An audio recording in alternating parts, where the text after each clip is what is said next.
Audio story by Ayesha Khatun চ্যানেলে আজকে আপনারা শুনবেন আবির স্প্যারো পর্ব 11। লিখেছেন সালমা চৌধুরী। হালিমা বেগম উঠে গেলেন, যেতে যেতে বললেন, অনেক রাত হয়ে যাচ্ছে, ঘুমাতে যা তোরা। মেঘ বলল, আবির ভাই এসেছে এতদিন পর, একটু গল্প করি। আচ্ছা। হালিমা বেগম চলে গেলেন। আবির মেঘের দিকে তাকিয়ে ধীর গলায় বলল, তুই খুব স্বার্থপর। কি? কেন?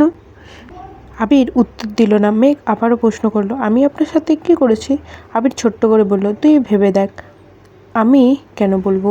মেঘ মনমরা কণ্ঠে বলল, ভেবেছিলাম আপনার সাথে গল্প করব, কিন্তু আপনার কথাবার্তা সুবিধার না, গল্প করা সম্ভব হবে না বোধহয়। আবির দুপা উঠিয়ে বসল সোফার কুশন টেনে নিজের কোলে রাখল। কনুইয়ের সাহায্যে কুশনে ভর দিয়ে থুতনিতে হাত ঠেকালো। মেঘের চোখে চোখ রেখে অস্পষ্ট কণ্ঠে বলল, বল, শুনছি।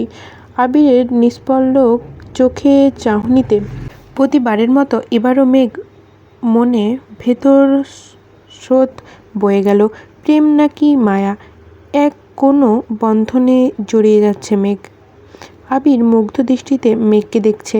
মনে হচ্ছে সময়টা হঠাৎ থেমে গেছে, পৃথিবীর সব কোলাহল শূন্য রূপ নিতে বসেছে। মেঘের গভীর দুচোখের চাহনি ক্ষীণ হলো, ঠোঁটের মৃদু হাসি ফুটল। আবির মন মস্তিষ্ক কেবল মেঘের আনাগোনা চলছে। পাখার বাতাসে উড়তে থাকা মেঘের চুলের প্রতিটা ভাঁজ আবিরকে বন্দি করে রেখেছে। মেঘের মোহ ঘরে অবদ্ধ আবির। মেঘ নীরস কণ্ঠে ডাকলো, আবির ভাই। আবির তখনও ঘরে আটকে আছে, ভ্রু জোড়া কুচকানো, শান্ত চোখের চাহনি। মুন কণ্ঠে শুধু বলল, হুম। এই হুঁ তে যে এক আকাশ সম ভালোবাসা, আবেগ, অনুভূতি মিশে আছে। মেঘ অতর্কিতে তাকালো আবিরের অভিমুখে। মায়া ছাড়ানো কণ্ঠে আটকে গেল মেঘের মনে এই মোহঘোর মেশানো কণ্ঠ। শোনার জন্য মেঘের আমৃত্য আবির ভাইকে ডাকবে। আবির ভাই প্রত্যুত্তরে শুধু হুঁ বললেই হবে। এসব ভেবেই মেঘের ঠোঁটের কোণে হাসি ফুটে উঠল। আবির সহসা গম্ভীর কণ্ঠে জানতে চাইল, কিছু বলবি? আবিরের কণ্ঠে মেঘের অনিন্দিত কল্পনাদের অবসান হলো।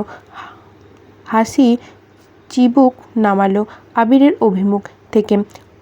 অষ্টপুট নেড়ে নম্রভাবে শুধালো, ভালো আছেন? আবির নিষ্প্রভ কণ্ঠে বলল, ভালো, কিন্তু আপনাকে দেখে ভালো মনে হচ্ছে না। কেন? মনে হচ্ছে ডিপ্রেশনে আছেন। আবিরের নিঃশ্বাস গাঢ় হলো। হৃদয় স্পন্দনের প্রতিটি ধমনী বলে দিচ্ছে, এই তো সেই রমণী যার জন্য অপেক্ষায় ছিল প্রতিটা প্রহর। আবিরের ঠোঁটে কিঞ্চিৎ হাসি ফুটল। আস্তে করে বলল, তুই ভালো আছিস? মেঘ হাস্যোজ্জ্বল কণ্ঠে জবাব দিল, বিন্দাস। আমার ভালো থাকার অন্যতম কারণ হলো আমার কোনো ডিপ্রেশন নেই, বুঝেছেন?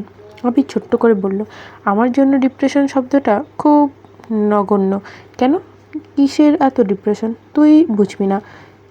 আমি কি বুঝি কি বুঝি না সে সম্পর্কে আপনার কোনো ধারণাই নেই। আমি চোখ দেখলেই মনের কথা বলতে পারি। আবির প্রশস্ত চোখে তাকিয়ে বলল, আমার চোখের দিকে তাকিয়ে বল, আমার মনে কি চলছে? মেঘ কিছুটা ঝুঁকে চোখ বড় করে তাকালো। সেকেন্ডের কাঁটা যেতে যেতে মিনিটের কাঁটায় ক্রস করলো, কিন্তু মেঘের দৃষ্টি অনড়, বিজ্ঞের ন্যায় তাকিয়ে আছে।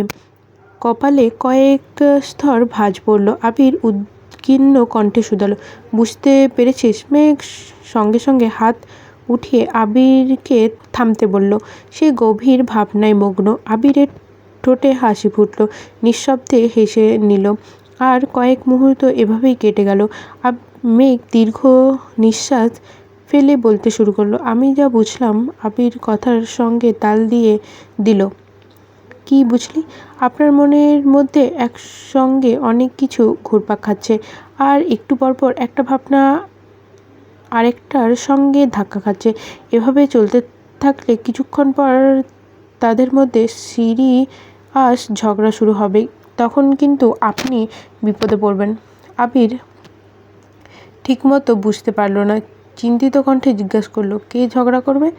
আপনি বুঝেননি? আবির মাথা নেড়ে না করল। মেঘ ফোঁস করে নিঃশ্বাস ফেলে বলতে লাগলো, আপনার মাথায় এখন অনেক চিন্তা। যেমন একটু আগে আব্বু আম্মুর সাথে কথা বলছিলেন, যে সেসব আমার রেসিপি ট্রাই করতে দেয়নি সেই কষ্ট, বন্ধুদের সাথে আড্ডা দিতে এসেছেন তাদের চিন্তা, বাড়িতে বড় আব্বু বড় আম্মু আছেন তাদের চিন্তা। সর্বশেষ মেঘ থামল। আবির ভ্রু নাচিয়ে প্রশ্ন করল, সর্বশেষ কি? প্রেমে ধোঁকা খাওয়ার কষ্ট মানে? মেঘ তানভীর রুমের দিকে একবার দেখল, তারপর মাথাটা ঝুঁকে ফিসফিস করে বলতে লাগলো, আপনি যে প্রেমে ধোঁকা খেয়েছেন সেটা আমি ভালোই বুঝতে পেরেছি। না হয় এমন দেবদাস চেহারা আপনার কোনো দিনও ছিল না। আমার কাছে স্বীকার করতে পারেন। বিশ্বাস করুন, আমি কাউকে বলবো না। আমাকে শেয়ার করলে আপনার মনটা একটু হালকা হবে। আবির মুখ গম্ভীর হলো, কণ্ঠস্বর ভারী হলো। মেঘের কথাগুলো এড়াতে আস্তে করে বলল, এক কাপ চা হবে? এক্ষুনি আনছি। মেঘ এক ছুটে রান্নাঘরে গেল। চায়ের পানি বসিয়ে হঠাৎ কিছু একটা ভেবে ড্রয়িং রুমের দিকে ঝুঁকলো। আবির সোফায় হেলান দিয়ে বসে আছে, দেখতে কত কিউট লাগছে। চোখ সরাতেই চাইছে না। যেমন লম্বা তেমনি বডি ফিটনেস, গায়ের রং উজ্জ্বল শ্যামলা হলেও দেখতে রাজপুতের মতো। চাপ দাড়ি আর চুলের স্টাইল দেখে যে কেউ এক দেখাতেই ফিদা হয়ে যায়। কিন্তু এমন ছেলেকে কেউ ধোঁকা দেয়? এমন একটা ছেলে যদি আমাকে ভালোবাসতো তাহলে আমি সব ছেড়ে ছুঁড়ে তার প্রেমে ডুবে যেতাম। অকস্মাৎ হুঁশে ফিরল মেঘ। আহাম্মক ভাবনার কথা মনে করে নিজের মাথায় গাঁটটা দিল। ফিসফিসিয়ে বলল, ছি মেঘ, তুই এসব কি ভাবছিস? উনি তোর ভাই। মেঘ তৎক্ষণাৎ চা বানাতে মনোযোগী হলো। মিনিট দুয়েকের মধ্যে চা নিয়ে এলো। আবিরকে এক কাপ চা দিয়ে নিজেও চায়ের কাপ নিয়ে বসলো। আবির চায়ে চুমুক দিয়ে ডাকলো, মেঘ জি। প্রেম সম্পর্কে তোর ধারণা কি? গাছের পাতা। আবির ভ্রু কুঁচকালো, সূক্ষ্ম নজরে তাকিয়ে প্রশ্ন করলো, মানে? প্রেম মানে গাছের পাতা, ছাগলে পেলে ছাড়ে না। আবির ক্ষীণ ও হেসে বলতে শুরু করলো, তোর কথাতে ধরে নিলাম প্রেম মানে গাছের পাতা। এমন ব্যাখ্যা দেখি একটা গাছ যখন ছোট থাকে তখন তার পুষ্টির দরকার হয়। পুষ্টি বেশি পেলে গাছটার পাতাগুলো সুন্দর আর সতেজ হয়। তেমনি প্রেমের প্রথম অর্থ যত্নে রাখতে জানলে গাছের পাতার মতো প্রেমটাও সতেজ থাকে।